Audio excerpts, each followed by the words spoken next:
அன்னைக்கு வந்து ரொம்ப ஒரு கும்பல் ஜாஸ்தியா இருக்கும்.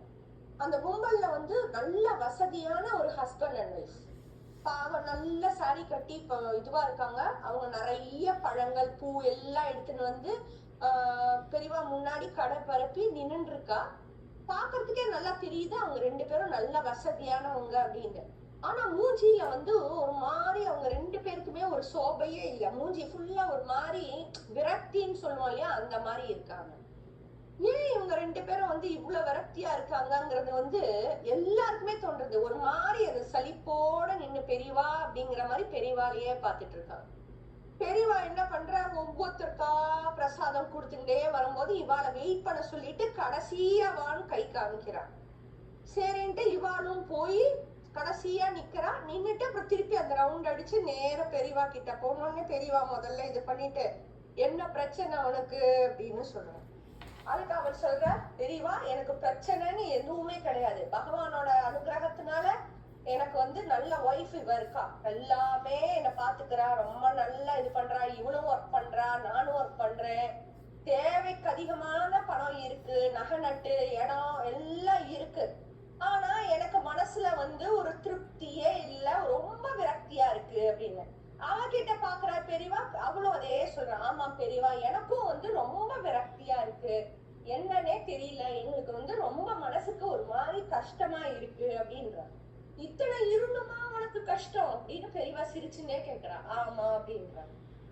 அப்படின்னு சொன்னோடனே சரி சரி இங்க வா, இங்க ஒரு ஓரமா நீ நின்னுக்கோ அப்படின்னு சொல்றா. சரின்ட்டு அவ ரெண்டு பேரும் நிக்கிறா. நீங்க பாட்டு மனசுல என்ன தோன்றதோ ஏதோ ஒரு நாமத்தை சொல்லுங்க அப்படின்னு சொல்லிட்டு பெரியவா என்ன பண்றா, திருப்பி ஒரு செட் ஆஃப் பீப்புளுக்கு அப்படியே கொடுத்துன்னு வரா பிரசாதத்தை.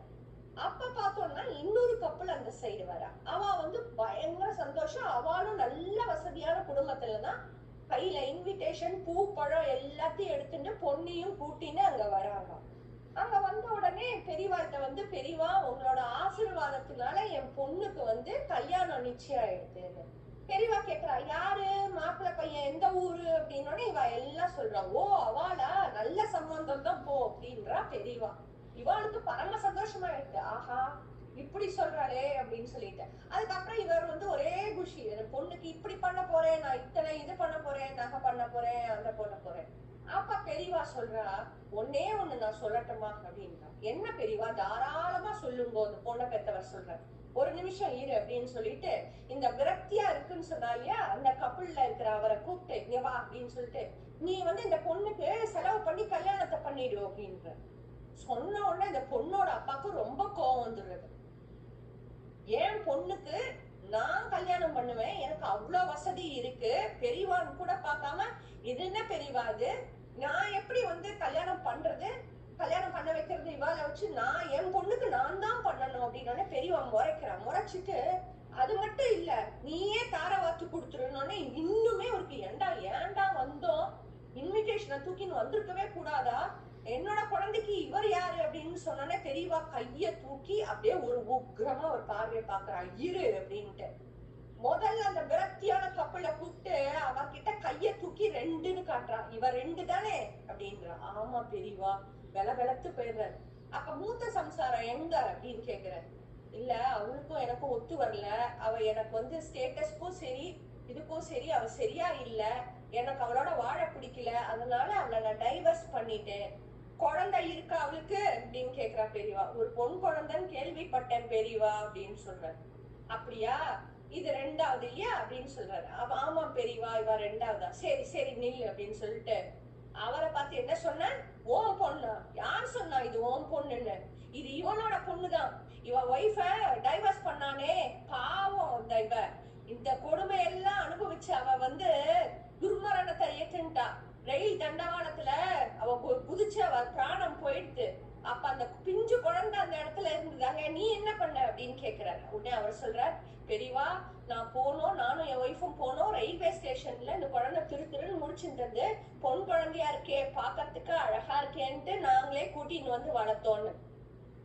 அப்புறம் சொல்றேன், என் பொண்ணுக்கு நான் பண்ணுவேன்னு கோச்சுக்கிறேன் என்கிட்ட அப்படின்னு சொல்லிட்டு அவன் பண்ணட்டும் அப்படின்னு. விரக்தி விரக்தின்னு சொன்னியே, எந்த இடத்துல விரக்தி வரும் தெரியுமா, சக்தி, ஒரு பெண்கிறவ சக்தி. அவ உனக்கு இது இல்லன்றியே, ஈடு என இல்லன்னு சொல்றியே, நீ அவளுக்கு ஈடு இணையா இருந்தியா, ஒன்னால ஒரு உயிர் போச்சு, போச்சு. ஆனா நீ பண்ண ஒரே ஒரு நல்ல புண்ணிய காரியம் என்னன்னா, நீ பகவன் நாமாவை விடாம சொல்லிட்டு இருந்த பத்தியா, அதுதான் உன்னை திருப்பி இழுத்துன்னு வந்து உன் பொண்ணு கிட்ட சேர்த்திருக்கு அப்படின்னு சொல்லிட்டு அந்த குழந்தைகிட்ட பாக்குறேன்.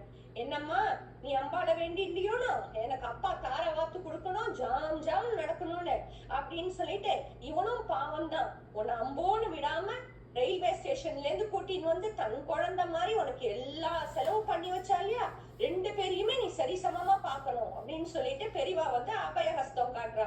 அந்த பொண்ணு கண்ணுல ஆனந்த கண்ணீர் அவ்வளோ தாங்க முடியல. ஒரு அப்பாக்கு பதிலா 2 அப்பா. அப்புறம் திரும்பி இந்த கப்பல்ல அந்த லேடி கிட்ட சொல்றாரு, உனக்கு முன்னாடி நடந்த எந்த விஷயமும் தெரியாது, இனி தெரிஞ்சுக்கோ, இந்த பொண்ணுதான் இனிமே உனக்கும் பொண்ணு அவளுக்கும் பொண்ணு, நீ இருந்து உன்னோட ஹஸ்பண்டோட கூட இருந்து தார வாத்து கொடுக்கணும் அப்படின்னு சொன்னேன்னு கண்டிப்பா பெரியவான்னு சொல்லி நமஸ்காரம் பண்றா. அந்த மகேஸ்வரன் வந்து ஒவ்வொரு இடத்துலயும் நம்ம என்ன பண்றோம் ஏது பண்றோம் அப்படின்றத கண் கொண்டு பாக்குறாரு. அந்த மாதிரி இருக்கிற மகேஸ்வரன் வாழ்ந்த இந்த பாரத பூமியில நம்மளும் இருக்கோம். இந்த புண்ணிய பூமியில இருந்துட்டு நாமளும் பெரியவா சொன்ன ஒவ்வொன்று, அவர் என்ன சொன்னார், நிறைய கல்யாண குணங்களை வளர்த்துப்போ அப்படின்றார். அதுல எல்லாத்தையும் நம்மளால செய்ய முடியுமா? முடியாது, கண்டிப்பா நம்மளால முடியாது. ஆனா ஏதாவது ஒண்ணு, அந்த ஒண்ண அடாப்ட் பண்ணி நம்ம செஞ்சிடணும் அப்படின்னா கண்டிப்பா அந்த பரமேஸ்வரன் மனசு கரைஞ்சு நம்ம கூடவே இருப்பார், நம்ம எல்லாரையும் ஆசிர்வதிப்பார். அதனால எல்லாரும் பெரியவாளை நினைச்சுக்கோங்க, பெரியவா சொன்ன ஏதாவது ஒண்ண ஃபாலோ பண்றதுக்கு ட்ரை பண்ணுங்க. ராம் ராம்.